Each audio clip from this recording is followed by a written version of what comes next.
Okay. Yeah, sorry, it's a bit long, but anyway. I was lucky enough to be born into the church family here, and I've been so blessed by God to belong to a church where I've been able to explore my faith in a place that feels like a second home. I'm going to cry. The community that we have here is something I'm so grateful for because it's brought me so close to God.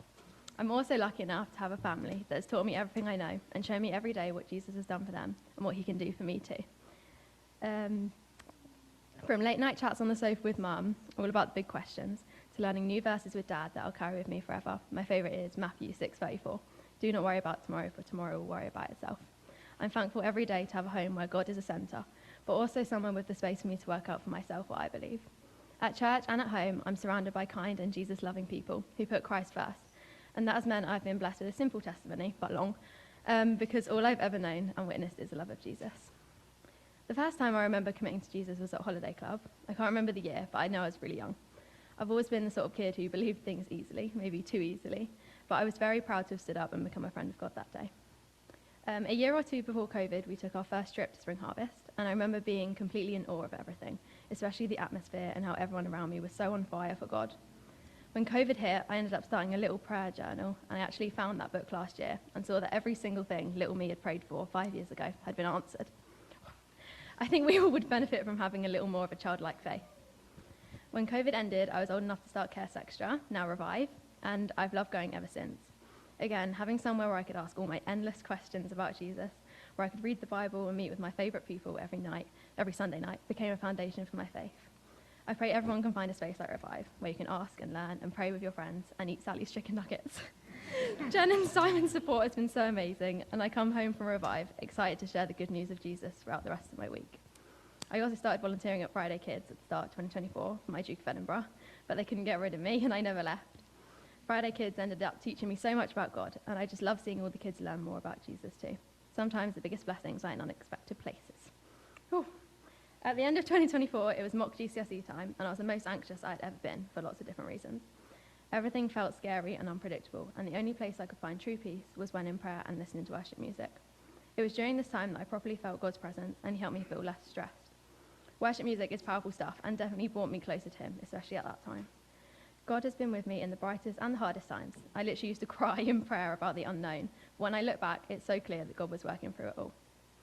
In the new year, we went to Spring Harvest again, and around this time, I started to become really into all this God stuff and was getting close to him. Praying each night, starting to read my Bible and try Bible plans, lifting not just one but two hands in worship. Yep. Yeah, my confidence was growing, and so was my heart for Jesus. He'd shown me his faithfulness, and I had the best week praising him at Spring Harvest. I went up to the front to ask for prayer one night, which was a massive deal for me, and I was so scared. And a lovely lady prayed over me as people were worshipping all around. She prayed that I would worship God 365 days of the year, and so far I'm fulfilling her prayer. I never forgot that prayer, and that week at Spring Harvest was such a turning point for me because I wasn't scared anymore to ask for prayer or to sing loudly.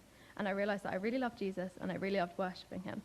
I was super curious now and was soaking in everything I could. Whew. 2025 was when I really started thinking. In May, I sat my GCSEs and silently prayed before every single one. And after a very happy results day in August, Dad and I went to a big church festival, and I was extra emotional. I blame the Holy Spirit. And I remember reflecting in the song Sound Mind about how faithful God had been to me and how he really had taken away my anxiety and replaced it with a sound mind. I couldn't stop crying. The next night, the finale was Brandon Lake and Phil Wickham, and I was expecting to have a massive praise party and then go home. But I ended up giving my life to Jesus in a muddy field in the middle of nowhere. They played the song Gratitude, my favourite worship song of all time, and asked anyone who wanted to give their life to Jesus to turn their phone torch on. I had this weird, overwhelming, soaring feeling, like I couldn't think of anything else other than I had to turn my torch on and commit to Jesus. I held it in the air, sobbed my eyes out, and my dad was jumping around screaming, "Elizabeth's going to get baptised!" Yeah, it's very you. I was so happy, but I will admit I freaked out a little at the word baptism. It felt like it was too much, too public, so I kept pushing the thought of it away. But I was definitely a Christian now, and dived into the Bible each night, spent plenty of time in prayer, and Sundays became the highlight of my week. I loved learning more about Jesus and felt like God's plans for me were finally unfolding. I also found that I kept meeting Jesus in the Word. I'd pray about something very specific, open my Bible, and there was my exact answer in those tiny letters. When that first happened, I passed it off as a coincidence, but when it happened again and again and again, literally every night, I realised that coincidences can't explain this. Coincidences can't appear in the same way over and over again. Fast forward a couple of months to November 2025, and we did our first youth-led service. That Sunday, I felt the joy of the Lord more than ever, and the room was so spirit-filled. Singing on the worship team and trying my hand at preaching was so fun, and I really loved being able to serve God in different ways. It made me feel close to him. It was at that service that Dan mentioned he was going to start some baptism classes, and I got that same feeling I got at Big Church, the soaring, I have to do this feeling. Looking back, everything that happened was leading to that moment, and God's timing was perfect. So, of course, I rocked up for that baptism class and finally felt ready to be dunked. It was also in November that I experienced a huge answered prayer. I was at a party and met this girl called Marley, and we got talking about Jesus. I knew she was a Christian in my year, but somehow our paths had never crossed. We chatted about worship songs and swapped Bible app codes, as we do, and I realized that God had once again answered my prayers, and I found a Christian friend at my school. Jesus had us two praying aloud in coffee shops and doing Bible studies within 2 weeks of meeting each other. And then 2 months later, Marley and I had somehow managed to create a Christian union at our school, which we named Ignite to encourage others to ignite their faiths and learn more about Jesus. Saying that aloud doesn't feel real, and I can't believe how much God moved and how quickly everything fell into place to get us to that point. I have zero doubts that Jesus is walking alongside us in our journey with Ignite. Everything has gone so smoothly, and he paved the way. We've had nothing but positive interactions when talking to students about what we do, and have had the most amazing support from countless teachers and friends, people who never miss an Ignite session and have been encouraging us since week 1. Through Ignite, I've been challenged to serve in more ways than I thought I ever could. On a Wednesday lunch, you can find us delivering preachers and praying with anywhere between 15 and 40 kids and teachers at lunch.